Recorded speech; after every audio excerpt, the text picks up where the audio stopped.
Michael New, hello. How you doing? Good.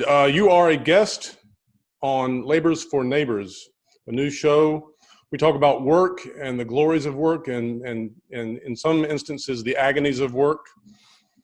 That's the kind of world we live in. I read about your work. You are an associate scholar Yes. at Lozier Institute. Am I pronouncing Lozier correctly? It's actually Lozier. It's the Charlotte Lozier Institute, which is the research and education arm of the Susan B. Anthony List. I had never heard of Charlotte Lozier before. Yeah, she was a contemporary of Susan B. Anthony. She was a pro-life obstetrician and gynecologist back in the 1800s, and she's not super well known, but she was a pro-life feminist, and we decided to honor her by naming our pro-life think tank after her. So it would have helped if she had lived longer. She only lived to 26. that is correct. The article in Christian Union, which is an organization that is devoted to Christianizing, to blessing, to transforming the leadership of the Ivy League. And so the Ivy League, 90% of our leaders in corporate, scholastic, government is from the Ivy League. So if you can Christianize them and have them behaving like Christ, that is to the good. So, who do you know at Christian Union? How did you come to appear in Christian Union magazine? They kind of found me. A writer named Catherine Elvey just noticed some of my freelance writing, noticed that I had an undergraduate degree from Dartmouth. She noticed I have a doctor from Stanford, and I think they're based near Princeton University. And I spent a year working at a private think tank, the Witherspoon Institute, which is Professor Robbie George's kind of own private think tank. I spent a year there, and I know some of the cast of characters at Princeton. So I think it was a combination of my freelance writing and some Princeton connections brought me to her attention. And she contacted me a few months ago about writing a story, and I agreed, and it came out recently. It's very flattering, very honored they highlighted my work in that way. I lost count of all the places that you've worked at or are a professor at. It was just, and so good for you that you have striven to work at a variety of places. What's the furthest west that you have worked? I guess I was a graduate student at Stanford, and I was a teaching assistant there. So are you a pro-life activist strategist? What do you consider yourself besides a son of God, a brother of Christ? What do you consider yourself secularly speaking? I'm many things. I'm a pro-life analyst. I'm a strategist. I'm also an activist. I think that writing and research is certainly important, and I have a skill set that does allow me to look at various social science data and sometimes get published in various peer-reviewed academic journals. But I also think that pro-life is more than about me sitting in my office drinking a big cup. It is. But I also see myself as an activist. I do coordinate the Washington, D.C. 40 Days for Life campaign. I do spend time sidewalk counseling outside the Washington, D.C. Planned Parenthood. So I'm both an academic, an analyst, a strategist, and an activist. So I wear many hats. When I was looking at the Lozier Institute website, I was struck, the thought that occurred to me was, if Jesus Christ himself were trying to save babies on earth, how would he do it? Would he just be saving babies, or would he trying to be blessing the mother as well? And of course, doing both is the task. And you all, I was impressed by how Christly the Lozier Institute is. How did you originally get the pro-life, anti-abortion bug? I guess that's several ways. I often just say that God kind of reached out and grabbed me. I was born and raised in Pittsburgh, Pennsylvania. I was and still am Roman Catholic. Are you a Steelers fan? Of course. What choice do I have? Dad and I had season tickets for throughout high school, and fond memories going to Steeler football games. So I still follow the team, during the regular season. So I'm a Dolphins guy from a million years ago. So thank you very much. We're the only undefeated team in the world, by the way. Yeah, the Patriots, I guess, had a pretty close run that one year. Very close. The Giants, I think, tripped them up that Super Bowl. You got to seal the deal, though. You got to win the big game. Okay, go ahead. You were born and raised in Pittsburgh, and born and raised. I mean, I was Catholic. Went to mass every Sunday. When I was in high school, though, abortion was not on the radar screen. I was like a lot of other high school kids. I was running around, taking my classes, trying to make good grades, involved in a bunch of activities, trying to get to a good college. This issue just was not, on the radar screen. When I was in 11th grade, I do remember seeing the movie, The Silent Scream. And I remember just sitting there, just being kind of disgusted by it. But it just, didn't make a big impact on me. I mean, I think it planted some seeds, but I just thought this is another lousy thing in a world full of lousy things. And, that was it. And then sophomore year, I'm, back on campus. And I wish I could remember exactly what happened. But I remember just sitting at Mass one day and listening to the sermon. And it just hit me like a ton of bricks. Like, this is a really important issue. Wow. It's not like kind of the capital gains tax or term limits or the idea of the week. This is life and death. This is something really important you should be paying attention to. How old were you? I would have been probably sophomore year. I'd probably been, 18 or 19. Wow.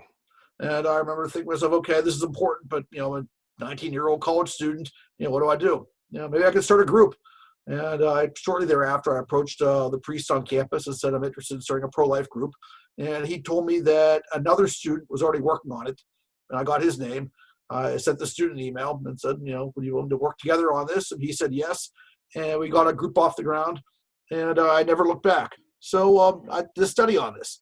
And again, I had some preliminary results. I want to get something out by January of 2003. That would have been the 30th anniversary of Roe v. Wade.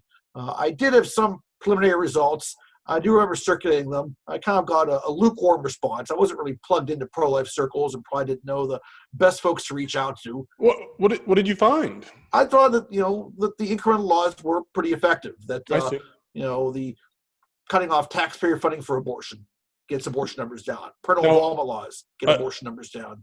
And naysayer, in other words, a pro, what do you call it? Pro-rights, what are the... Pro-choice. Thank you. Pro-choice folks would say that those laws have done a good job at restricting access, but a pro-life mindset would say that they have saved lots of babies. Well, some pro-choice people argue that abortions happen no matter what, and that they're going to happen anyway. And if they're going to happen, they might as well, quote unquote, be safe or legal. And we find that no, abortion is not inevitable, that laws do affect human behavior. And, when you do set legal limits, they don't stop all the abortions, but they do have some impact. So if you look at the serious research done, most serious researchers, even some researchers who are sympathetic to legal abortion, do find that passing pro-life laws does some good and does get abortion numbers down. This is it was a study or a line of research that was, interesting to pro-lifers. I didn't get anyone to nibble, that January, but I was lucky because I was at Harvard, and the Kennedy School of Government had kind of a visiting fellow program, and they'd bring about 6 or 7 people in every semester to run seminars and meet with students. And that spring, one of the visiting fellows was a guy named Stuart Butler, who was the vice president of domestic policy for the Heritage Foundation. And he did a weekly seminar on healthcare policy, which I attended. I got to know Dr. Butler a bit, and we talked. And, essentially one day I pitched him the idea about doing a study on the impact of pro-life laws. And he was intrigued, but he was a little bit skeptical that Heritage at that time mostly focused on foreign policy and domestic policy. They really did not do much on social issues and had never really done a study on abortion before. Right. So he was interested, and some other people were interested, but they were very cautious. And I remember that summer, they actually had one of their interns reconstruct my entire data set from scratch. I looked at close to all 50 states over a span of probably 15, 20 years. I held constant demographic changes. I held constant economic changes. They wanted to make sure that this was just airtight. So they had someone reconstruct my whole data set. He found a couple, very minor errors, but nothing that changed the findings substantially. They were happy with it, and they agreed to publish my study, and it came out, I think, the day of the March for Life in 2004. And, it's interesting. I kind of thought that, it got some attention, and I thought pro-life people would be happy and come along and pat me on my head and tell me what a nice guy I was and thank me for the study, and that'd be it. didn't quite work out that way. People were very excited. They thought this was a great piece of research and very useful. And, they saw that I had an academic background, and they asked me, can you comment and critique these other studies that keep coming out? And, there's this pesky group, Guttmacher, that up until about 2006 or 7 was Planned Parenthood's research arm. They're pumping out all this misinformation. Could you, rebut or, give us some talking points, to oppose their studies when they come out? So, essentially, I kind of realized the pro-life movement did not really have its own kind of in-house social scientists. So I'm like, Michael, this is something that, you should do. So I just, did the writing, did the research, threw it over my shoulder, declared myself an expert, kept writing on this topic, and, found a lot more things to write and research about. I'm very glad and honored to do this work. It's amazing how Lozier Institute has every question you could ever dream up. They've analyzed it and processed it and answered it. In the article, it said that you often are on the front line ministering or counseling ladies that are coming in for abortions. Yep.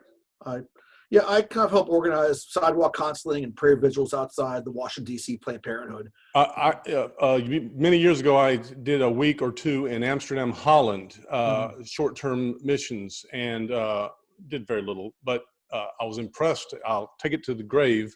A guy that said, "You serve a man who drank wine and ate fish," and he air spit into my chest. He did not spit into my chest, but I could feel the air. I've never thought of the term air spit, but that's what he did. He air spit my chest, and I felt it.